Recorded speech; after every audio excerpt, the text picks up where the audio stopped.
since you know you so difficult, and since you know you so difficult. What up, world? What up, world? What up, world? It's Leo from the Go. That was TOREY. It was so difficult. We got my girl. I'm gonna see how I lay this out because we got so many special guests in the building, right? So we got my girl Shanika Speaks in the building. Say hello Hey to y'all. And then we got my boy TOREY in the building. Yes, So okay, I guess we gotta. I don't know if is this the elephant in the room. So we gotta address like the name change, right? So some people may know you as T Gaines, and so I guess we finna get them used to this transition. So tell us about what made you go from T Gaines to TOREY. I think it was just time. So T Gaines is my last name, and people, people used to call me T or Gaines, like just by my last name, or they'd call me T, like homies that I had. And when I first started working on music, I was like, man, I'm gonna just go by T Gaines. Like I don't want, my government out there. T Gaines just felt right then. And then for like 2 years now, I've been contemplating just using my first name because it's a lot more personal. Right. And in terms of the sound that I'm curating now and like the transition that I'm going through, I think it's perfect to go ahead and change the name now to TOREY. What would you contribute that transition to? Just like life? Living life, yeah. I always tell people because people been getting on me for a minute for not like releasing music, like releasing a lot of music as consistently as other artists. And I always say, like, living life give you like a little bit more to talk about, a little bit more inside to be able to put into the music. And the best music come that way when there's something in it. So like living life in itself sometimes is what you need to make the right music. You know what's funny? Like, because we were just talking about Trail. And like y'all, to me, like in a similar vein of like really, y'all, you ever heard of him, Trail Love? All right, but in the same vein, he's from the crib. But in the same vein, like y'all really, I can tell, like y'all really care about the content that y'all put out and stuff like that. So like from a consumer's perspective, can you explain to us like when we be like, yo, give us more content, like what are you going through on the artist end? Like what's going on through your mind, like when it's that time? Asking myself when it's that time. When people are asking, like, because we seem like it's those type of artists, the ones who really care, that take that time. Yeah. And we understand you taking the time for the project, but it almost seemed like, okay, bro, like give us something. You know what I'm saying? Like so. The people. Yeah, give the people something, right? And we feel selfish because like it's your art. Right. You know what I'm saying? But we want it. You know what I'm saying? So like, why is that? It seemed like because like I don't want to do like the mumble rap, but they I mean that's their thing. That kind of their thing is like the bam, bam, bam, bam, bam. And for instance, what was the creative process? Like how long did it take you to create this project? So you gotta actually you had a few good questions in there. So, and I always talk to my homies about that, like depending on the type of content that you make or your personality, like you may be okay with just releasing a whole bunch of music saying I'm gonna give them 20 and 2 gonna go anyway. Right. You know what I mean? So, but I'm not like that because I put a lot of pressure on myself to represent myself the right way. Sometimes for the negative in the sense that it creates a lag in releasing music.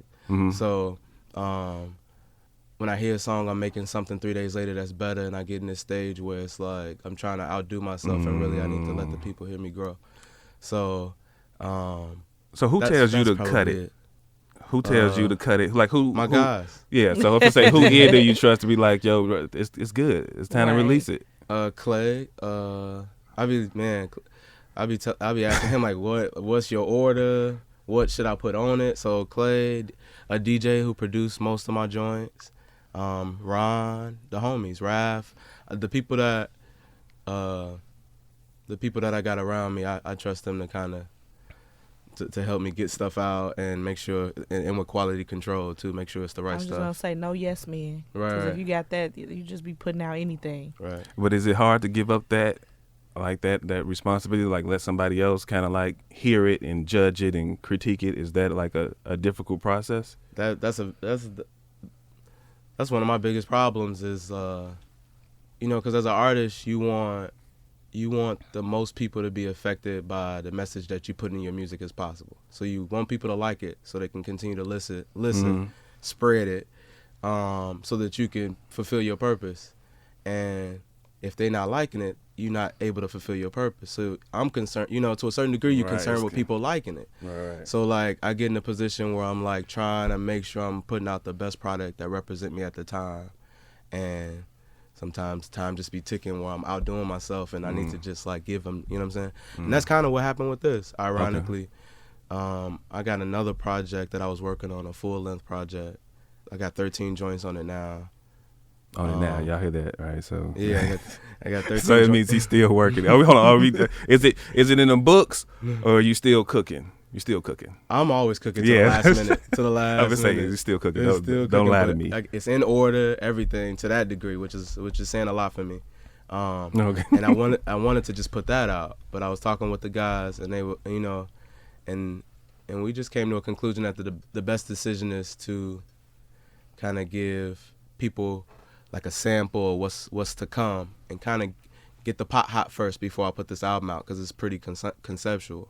So I stopped, and then took like a month and a half and created So I put it to the side and let this be something that people can kind of listen to kind of get an idea of what my sound like, while I continue to work on that and prepare to release that. So Okay, and I want to. So for those who don't know, like the song that we previously played, that was off the I project as well. All tough, all clean. So I want to get into this other joint. Is this like I feel like this might be Chocolate Queen. Is this the ladies' faves? A lot of ladies do like Chocolate Queen. Yeah. I like it. I've heard them. And so we finna get into Chocolate Queen right now. We're gonna come back. We got my boy TOREY in the building. What you throw to it, man? Introduce it to the people. Produced by X-Mag. This is Chocolate Queen. We worked on this while we were on our East Coast tour. Appreciate y'all, X-Mag, TOREY, Chocolate Queen. You the fire in the room. We back, y'all. That's Politicking. Yeah. So that was Chocolate Queen. That's off the EP. I told him that's that Sunday morning cleanup vibe. Yeah. And then if you a chocolate queen, I mean, yeah. it's my theme song. That was hard. And I told him like we don't really get that from like our contemporary artists. Like you know what I'm saying? Like that brought me back. That was dope. That was dope. So we was talking before about the releasing of music and that process. Because I recently read this article, right? It was about, I don't know if y'all read it. It was about the Migos, and they say they do like they ain't spend more than 45 minutes on a song, and that was the stretch. That was like pushing it. It was really like 20. It was really like 20, 25 and stuff like that. Considering the type of music that they make, I wouldn't think that is longer than that. I mean, you get like one verse. I mean, but I feel like boy, hot in the back, like it's. I mean, well, what about? I feel like doubles. You know what I'm saying? Like, I feel like that still should take like. And there's 3 of them. Just the fact that there's 3 of them should take more than 40. He said, and there's 3 of them. And there's 3 of them. I feel like just the fact that there's 3 of them should take more than 45 minutes. Just that alone. They got 10 minutes each. Damn, that's crazy. And Takeoff don't even need that. Right. Yeah. To really. I rock with all 3 of them too. I think since they. They know that they not out here to be, lyrical or like, you know what I mean? They're not taking that approach where they're trying to say things and lyrically be complex in any way, Right. And I think that they would agree with that. You know what I'm saying? I think the process is just easier. Because I hear a lot of artists saying like, I don't even write. Mm-hmm. So what's yours? I write everything. Okay. Man. Because I think that's the best way to make sure that I'm organizing my thoughts, because I'm actually saying, you know what I mean? I'm actually you got a message. There's a point to this. Yes, everything is in compromise to the music. So if the music is in detriment to not writing, then I need to write. Mm-hmm. You know what I mean? Okay. You know what I mean? So I get you. And I think that's the best way to organize your thoughts, is writing stuff down. So my approach is definitely, because I like to look at things.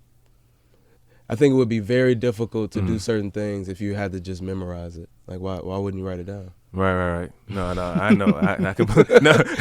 Like, especially if you put, you know what I mean? If you Right. putting it, if you putting in, if you putting in layers within what you're saying in the music. Some effort. Yeah. Right. No, Yeah. I totally get you.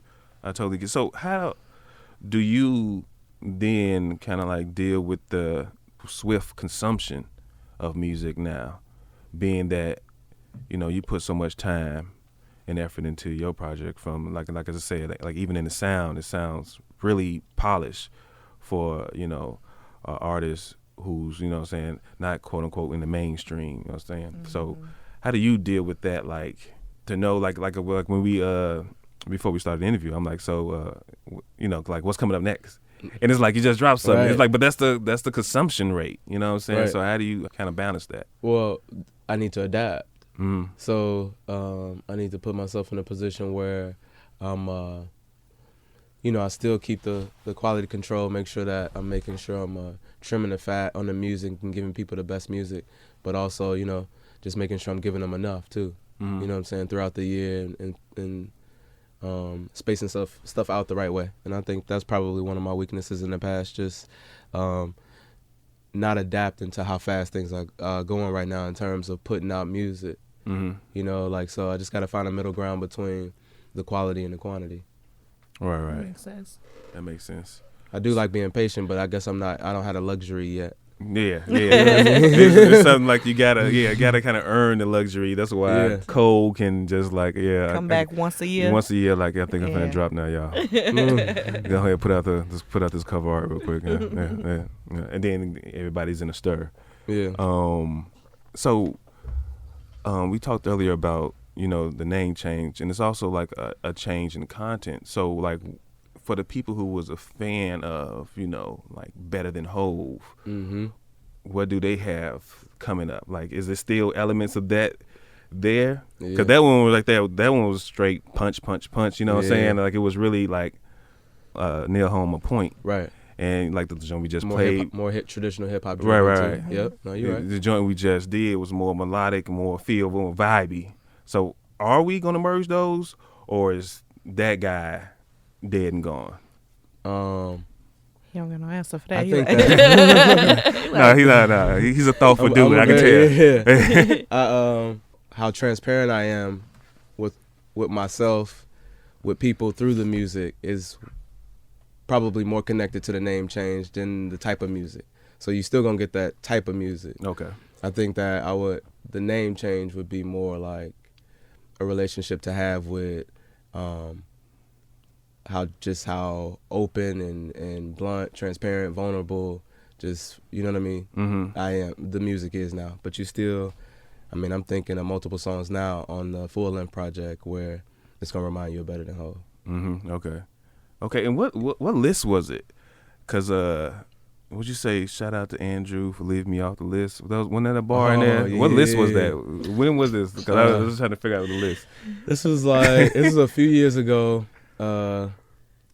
And I'm assuming, right, we're talking about Andrew Barber, right? Yeah, we talking about Andrew. Okay. We talking about Drew. It's Drew Barber and Drew the Barber. So it's also Drew the Barber. So it was a bar. It was a. Hold on, okay. Well, It was a bar. So We have to go- both of them? No. I thought you did I thought it was like a double entendre. I'm like, oh, he was killing it. Like I didn't catch that. There's definitely some entendres in Better Than Whole. Shout out to Better Than Whole. But no, if you hear the whole line, I reference Drew the Barber and Drew Barber. But I was Drew Barber, who runs Fake Sure Drive. Shout out to Drew because he been supporting me ever since Better Than Whole. Sometimes you gotta let him know. But he put out a list like the best new artists in Chicago, and I wasn't on it, and I felt a certain way. I see. Dress it. And you let him know. I be putting in work in the gym. So you know what I'm saying? When you shooting in the gym, you know what I mean? You know what I mean? You want all defensive team of the year. You know what I mean? You want MVP. You want to be on the All-Star team. You want to be. You do want to be acknowledged by the people, the gatekeepers of your city. If you know, ideally, you know what I mean. You don't have to have it, but you would like that, Right. Especially if you put in the work. You good people. You know what I'm saying? You providing quality content that's representing the city. I think that you should let people 48 laws of power. I mean, when you're doing something to a certain degree, you got to raise your hand. So I rose my hand aggressively. I love that. A very aggressive. I love that so much. Raise of the hand. It was. Because that's not even with artists. That's I with was like, I'm here. Anything you're doing. Yeah, that's with You gotta anything. go tell your If boss sometimes, like, man, I did a lot this year, and I was, I'm trying to see what we could do, how we can adjust this. Look, I haven't heard that song personally, but now I'm like geek to listen to it now. Yeah, like, you I'm a little got to pull up. I wish I had. People was rocking with that. I wish I had the. That was a song that really got me probably the first big chunk of exposure. Okay. That Better Than Hove with the video that came out. Yeah, because it was right when Hove dropped. What was it? What The project was that? Def Autotune? Was that Magna Carta? Was it Dream wrote on some joints and Frank Ocean was on? Oh yeah, that's the Magna Carta Yeah. joint. Yeah. Yeah, it was right around that time, and so it worked. That's a claim. I'm That's like a claim. slowly but surely becoming more and more of a fan. But then now. I like. So we gonna get some more of that. We gonna get some more of that. So for the people, okay. So just I can't wait till y'all hear some, man. So for the people, you I'm guys, excited. yeah, Where you you guys from? are not abandoned. I'm from the burbs, so I'm an outskirt Chicagoan. Okay. I born and raised in Bellwood, Illinois, Okay. Oh, and okay. then Got people in Bellwood. I moved from Bellwood to Naperville, all the way in the boonies, and lived in Chicago, ever since then. But that's how my upbringing was. That's what's up. He followed Suburb. my family whole little path. Like, that's my whole Oh, you got family from Bellwood? Bellwood, uncles live there. For real? Then they all moved to Bolingbrook, Aurora, Naperville. Yeah, but Bolingbrook right now. I lived in Bolingbrook for 2 years. They so still yeah. out there. Whole family live out there, like sisters, brothers, cousins, aunts. Was that the? Shout out to the Was that the the West suburban Side kids glow out up? No, because I'm trying to compare it to like the South Side, and I mean, but right, but they consider that like a South suburb, right? Like What? Bolingbrook, isn't that considered It's like Southwest South? Yeah, it's a suburb. southwest Southwest suburb. suburb. Uh-huh. Yeah, but we don't consider that South. Like That's just South. suburb. It's You know, just- the Yeah, 'cause South that's Side like- is like, no, we South Side. No, like even then, like you got your Harveys and Dalton. We Oh, consider yeah. that like the Yeah. It's just South Down 55. That's the real South suburb. Yeah. Harvey is not a suburb, man. It's not a suburb. don't let Hillcrest, don't be Harvey, fooled. all of that. Right. Country Club Hills, that's South suburbs, yeah. Right. So no, but that's dope. That's dope. Yeah. Man. So I'm excited for you because I feel like when I listen to your shout out to Stay Low podcast. I was listening to your podcast. Shout out to Sean, Els. And Kendrick started making that transition. We went from K Dot to Kendrick Lamar. Oh, so you know your history then. Yeah. He made a mean transition. Yeah. And so that's when everything started to happen. So I feel like you can fall in line with that path, man. And that can. So was that? Did you remember that story? Did you recall that story? You know that story when you did the name change? I still don't know the story of Kendrick. I just know that with the Kendrick Lamar LP, I think that was the one where he had first changed his name. Before he was rapping like Right. Lil Wayne, doing a bunch of freestyles. Yeah, that was a K Dot. Mm-hmm. When he was vibe. K Dot, K-Dot. and then he became Kendrick Lamar, and I found out about him when he was Kendrick Lamar.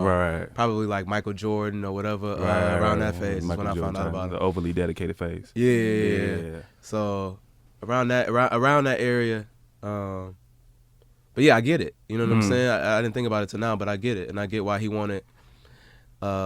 He didn't want to hide behind. It's hard to explain, man, and put it into words like why you would want just like to be called what your name is. Right. You know what I mean? I wasn't far off. My name wasn't Silk the Shocker. Yeah. It was T Gaines and my first name Tory, but at the same time, like Wow. Shout out. think about all the names we just No, got 'cause- used to, but they was crazy when they came. No, because I think about like even to the point of like, what does it mean? I feel like what does it do to an artist like a Travis Scott? You know what I'm saying? That's not his name, Right. but you know what I'm saying. But so I appreciate it though, because I feel like that it is like a certain vulnerability that you're showing that most artists don't. They get to hide behind this mask and like. And they say, that's that's my facade right there. You know, so I wouldn't do that in real life. So Right. you like, it is what it is. You know what I'm saying?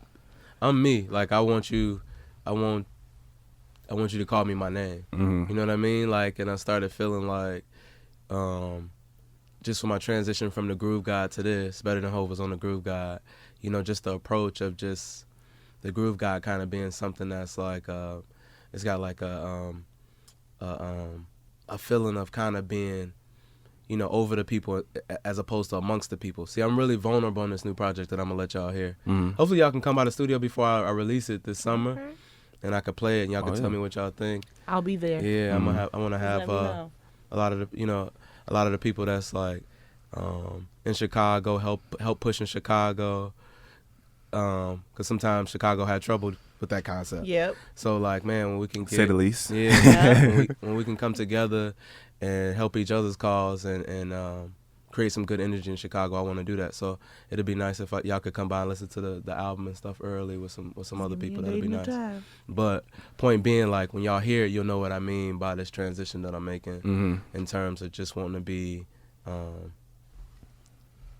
transparent and just speak for the average person. You know what I mean? Speak for I'm trying to put it into words. Like, I get it's it. way more. I get it, and I appreciate it. Yeah, you know what I'm saying? There's a lot more depth to it. Yeah. So, let the people know, man, like where they can find you, where they can find the EP, and all of that good stuff. You Know I is out now. It's been out for a month now. Thanks to everybody for supporting.